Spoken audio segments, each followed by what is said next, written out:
Ladies and gentlemen, I am your host, Jeffrey Lazarus, and welcome back to Let's Play Dark Souls on the Gaming Vector.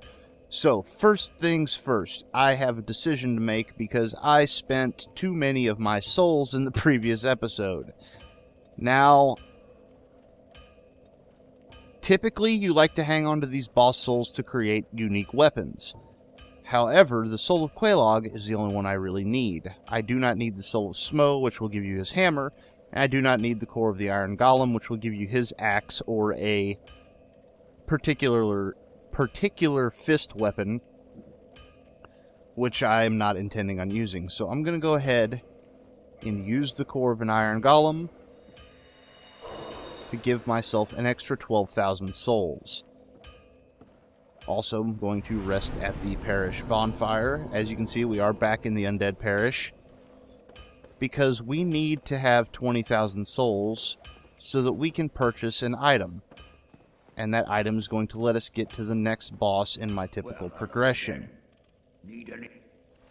So down here at Andre, we will be able to purchase the Crest of Artorias.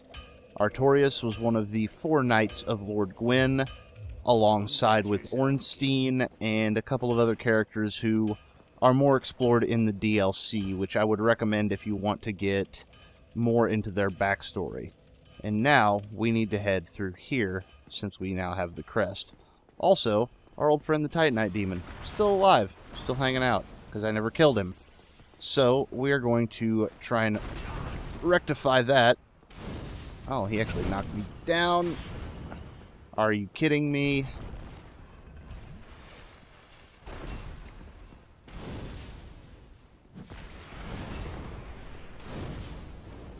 There we are. Oh, jeez. With the jumping attacks.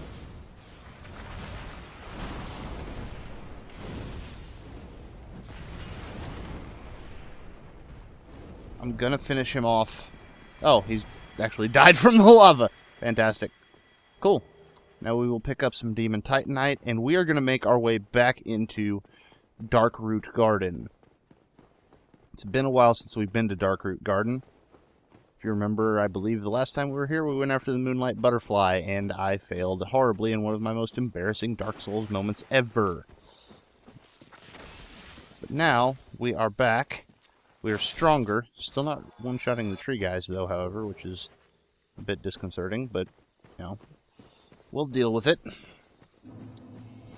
I probably would one-shot him if I actually two-handed my katana once in a while. Oh yeah, that did the trick. Alright, so now we're going to make our way back to the bonfire that we rested at in Darkroot Garden when we made our way to fight the Moonlight Butterfly. And if you will remember, there was a door. Yep, this guy is already angry. Oh! I got the second one too. Very nice. If you remember, there's a door right next to that bonfire that was magically sealed. The Crest of Artorias is what we need to open that door.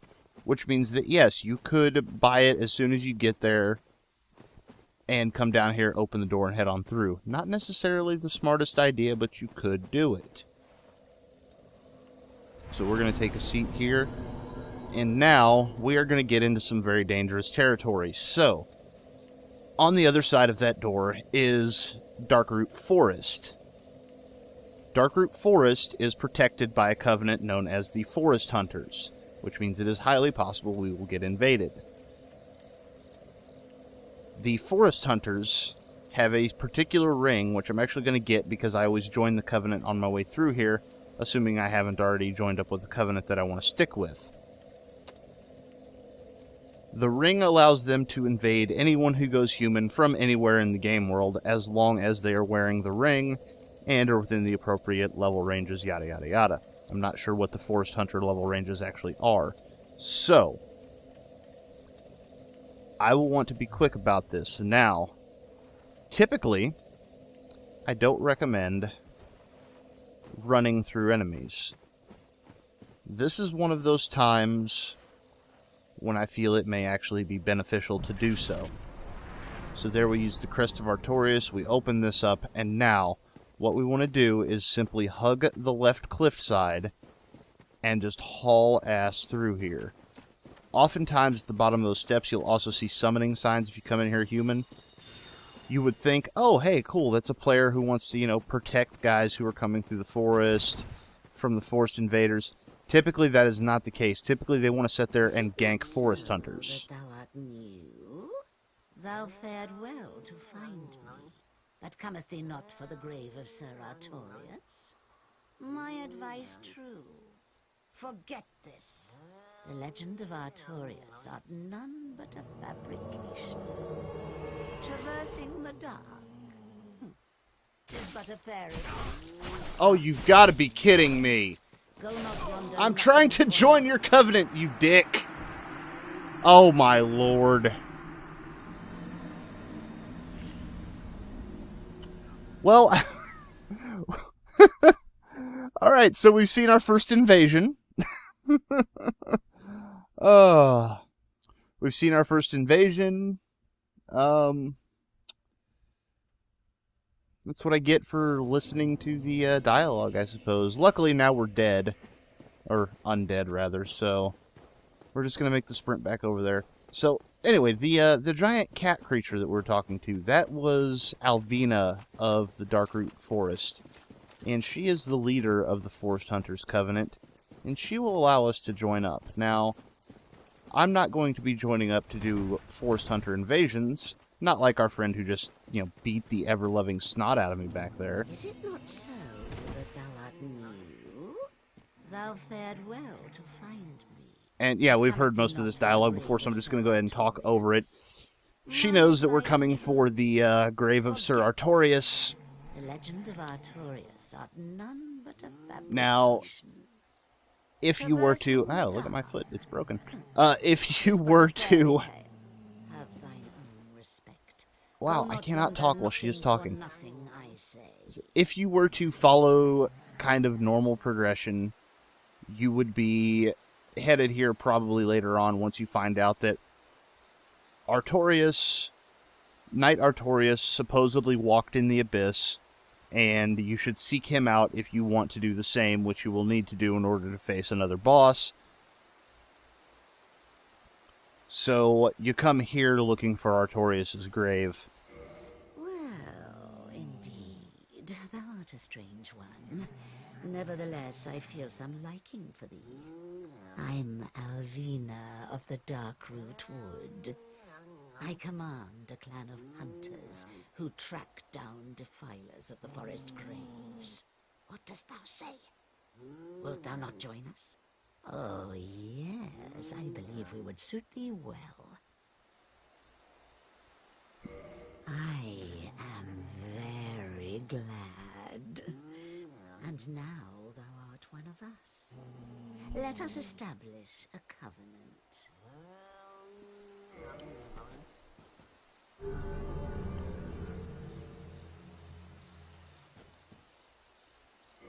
And here taketh this ring. If thou wearest that ring, it allows for thine summoning. If mine senses reveal intruders, then I will summon thee. Fend them off, sir. I beseech only this. I shall summon others who will, by their honor, work tirelessly with thee. Thou shalt receive great reward, and whatsoever ye shall pillage will be thine own. A true agreement, not so? But thou must heed the golden rule. The clan is thine own family. To thine kinsmen forever stay true. Darest not in any attempt to double-cross. Have no doubt, such wretchedness never will we tolerate. Okay, so now that we have joined the Forest Hunters Covenant, what you'll notice is these NPCs that I ran by earlier, they are no longer hostile because they are Forest Hunters. Also, back here, we will meet Shiva of the East. I'm not going to spend my time talking to him right now because he doesn't really have much to say, but this guy is a merchant. You can encounter him later on where he will actually sell some gear. He also does have a bodyguard who's hiding somewhere around here. He's very difficult to see because of the items he is using. But these guys are all part of the Forest Hunters, so basically what we've done is we've made that run from the bonfire to here much less dangerous, because A, we will not be getting invaded by Forest Hunters, and B, we don't have to worry about any of those NPCs over there. Now, we're going to move on through, head down these stairs, and we're going to make a little side trip around the back of this building. And back here, around the corner, we are going to find a chest, and in said chest, we are going to find the stone set. So the stone armor set will let us look like the stone guardians that were outside of the area where we fought the Moonlight Butterfly. So, next thing to do is get our bearings with the building, and we're going to start making our way off through the forest. Now, this side of the forest is a little more dangerous. You can see these little mushroom guys hanging out. You can see these bigger mushroom guys hanging out in the water over here. Now, what I want to do... Oh, boy, I don't want the small ones getting involved, too. Oh, wow! Yeah, these guys hit like a truck. Get away from me. Luckily, they're also slow as a truck. So, if we just back off here, we've got them aggroed. If we can just... I'm trying to pull them away from the chest in the center there. Oh, there goes one of the little ones. Apparently, he took no interest in... The little ones don't seem to really care too much that I'm over here trying to steal their stuff. Just running around in a circle, basically. Trying to get them... Oh, I'm going to get hit if I try and open this. Yep.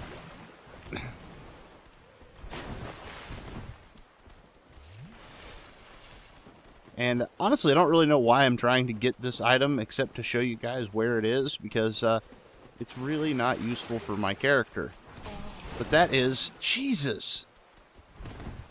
That is the Enchanted Ember. That will allow you to make enchanted weapons. Enchanted weapons scale with your intelligence. I've completely lost my bearings. There's where I'm headed. So if you are doing a mage build, a wizard, whatever you want to call it, and you're using a lot of sorceries, then the Enchanted Ember is definitely something you'll want because, like I said, it will allow you to make weapons that scale higher with your intelligence. So, next up on the agenda, we have our next boss fight. And this can be a very trying boss battle because of the nature of the enemy we are fighting.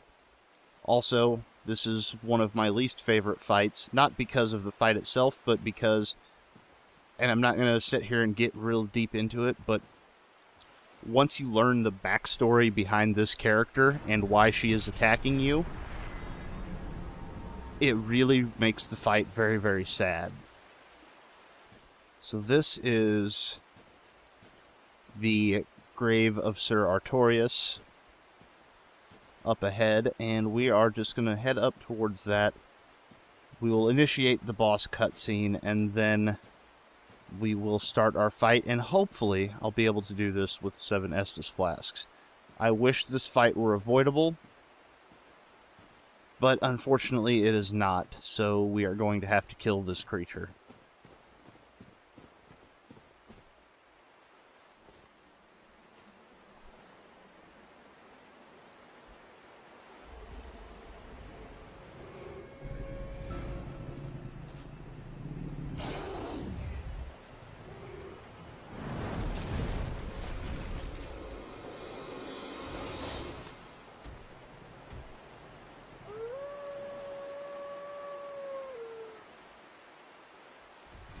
Yes, ladies and gentlemen, meet the Great Grey Wolf, Sif. So, Knight Artorias, when he was killed, his pet, Sif, stayed behind to guard his grave. And Sif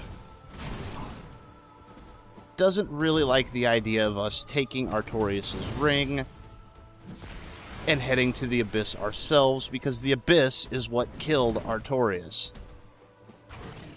Now, what we want to do here, if at all possible, is try... Oh, boy. we want to try and stay underneath Sif and cut her out from below. We don't want to be trying to go head-to-head with her because, well, look at the size of that sword. Do you want to go head-to-head with that? I certainly don't. Also, we're not really doing a whole lot of damage like that, so let's see if we can't get under there.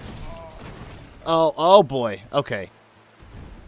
So, that double swing attack, that is something you have to be very wary of when fighting against Sif, because that is something that can very easily get you killed, since it can strike twice. Also, we'll come around here and grab the Hornet Ring in the middle of the fight, because I am a cocky bastard. Now we're going to run up underneath and just right in the face with a Great Chaos Fireball. Just watching the swings, waiting for an opportune moment to strike. Oh, there's the double. At the end of that, there is a couple of seconds where you can get another attack off, so that's what we're going to do. Oh, I missed with the last fireball. Alright. I'm sorry, Sif. I don't like doing this to you. But you're just doing what your master wanted. Not even doing what your master wanted, you're just doing what you think is right, and that really kind of makes the fight sad. Also, God, get away! Please stop. Please give me just a second here, Sif. Oh, boy. Alright, so we only ate one hit from the double swing, thankfully. Let's go ahead and get a fireball off. Ah! Can I get back? No, I need to heal. I just flat need to heal. I need to heal. I need to not get hit by Sif's attacks. Oh, you... God damn it. Alright, back off again. Let's see if we can't... Oh! Okay, good. That gives me a split second there where I can heal up. Running out of Estus very quickly. Oh, jeez. Trying to switch over to my Pyromancer's Flame. Ah, okay, we got one in there. Got another one in there. And just trying to avoid the attacks. Stay at the edge of her range so that she doesn't do a ton of damage to us. And here in a moment... Oh, yeah. See? Now she's hurt. She's limping, and you feel real bad because it's still a dog. And she's just protecting her master's grave. But don't let her fool you, because she will still try and rip your throat out. So we just go underneath and gut the poor dog. Goodbye, Sif. You will be missed. And you can see we get humanity, homeward bones, so on and so forth. But we also got the important item. I'm just going to come hang out up here while we take a look at it. The important item out of this entire thing is the Covenant of Artorias, which will allow us to traverse the Abyss. Now, I know I've been talking a lot about Artorias and the Abyss and so on and so forth. If you're new to the game and you don't know what I'm talking about, it will all come together within the next couple of episodes, because that's the next place we're heading, is to go find our way to the Abyss. But for now, we've got about roughly 10 minutes left. Check out some of these messages. And then I will probably...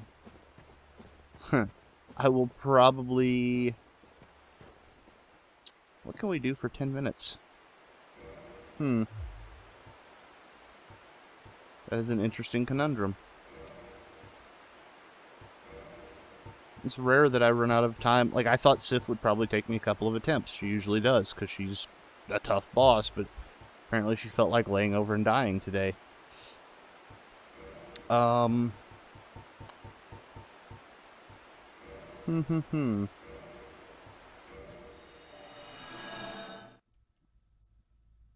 suppose we can...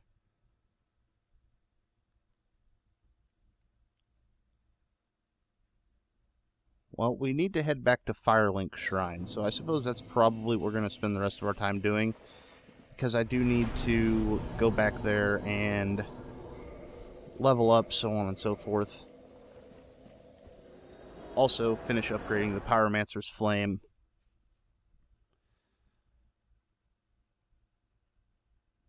So yes, we're going to make our way back to Firelink Shrine, obviously, as we're warping there as I speak. And then we are going to talk to Laurentius, level up our Pyromancer's Flame a bit higher, spend whatever other souls we have left over on leveling ourself up or possibly upgrading our armor. Hello, Laurentius. Let's modify that Pyromancy Flame. Okay, so that puts us at plus 14. That's not bad. And I don't think I have enough souls to level up again. I'm pretty sure I don't. Nope, not even close. So we've arrived back at Firelink Shrine. We've defeated Sif.